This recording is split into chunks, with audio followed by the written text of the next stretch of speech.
35 ఏళ్లుగా పోటీ చేస్తున్నారు. విశ్రాంతి అవసరం అన్న భార్య ఈసారి కుప్పంలో పోటీ చేయాలనుకుంటున్నానన్న భువనేశ్వరి. ఈ మాటల వెనక కథ, స్క్రీన్ ప్లే, దర్శకత్వం చంద్రబాబుదే. సిద్ధం సభలకు వెల్లులో వస్తున్న జనాన్ని చూసి వెన్నులో వణుకు. అధికారం అటుంచి కుప్పంలో ఓడిపోతే పార్టీయే ఉండదని బెంబేలు. దీంతో కుదిరితే వేరొక చోట నుంచి లేకుండా నాన్ ప్లేయింగ్ కెప్టెన్గా ప్రతిస్పందన చూసేందుకు భార్య ద్వారా అలా మాట్లాడించిన బాబు. కుప్పంలో పడిపోయిన నారావారి గ్రాఫ్, సొంత నియోజకవర్గానికి నీళ్లు కూడా ఇవ్వలేదని ఆగ్రహిస్తున్న జనం అంటూ, యూత్లో ప్రతి ఒక్కరికి ఒక రోజు వస్తుంది, అప్పటిదాకా ఓపిక పట్టాలంతే అంటారు పెద్దలు. బహుశా కుప్పం ప్రజలకు కూడా 35 ఏళ్ల తర్వాత ఆ రోజు వచ్చినట్టు. దశాబ్దాలుగా తాము గెలిపిస్తున్న తెలుగుదేశం అధినేత చంద్రబాబు నాయుడు ఆ నియోజకవర్గానికి చేసింది ఏమీ లేదని,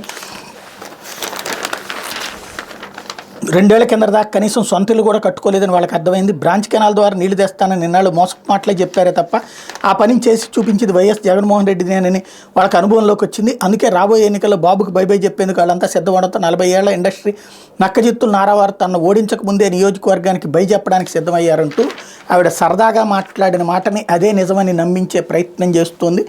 ఆవిడ నేను ఎక్కడికి పోయినా సీరియస్గా ఉన్నారంటున్నారు, అందుకని సరదాగా మాట్లాడాను, అంతకు మించి మరేం లేదని తేల్చెప్పింది. కాకపోతే సాక్షిదారిని అదేదో ఒక పెద్ద పకడ్బందీ ప్రణాళికతో చేసేశారన్నట్టుగా వక్రీకరిస్తూ వార్త రాసుకొచ్చింది. అవకాశం దొరికింది కదా అన్నటువంటి కోణంలో చెలరేగిపోయి 2 స్టోరీలు రాసుకొచ్చేసింది దీని మీద.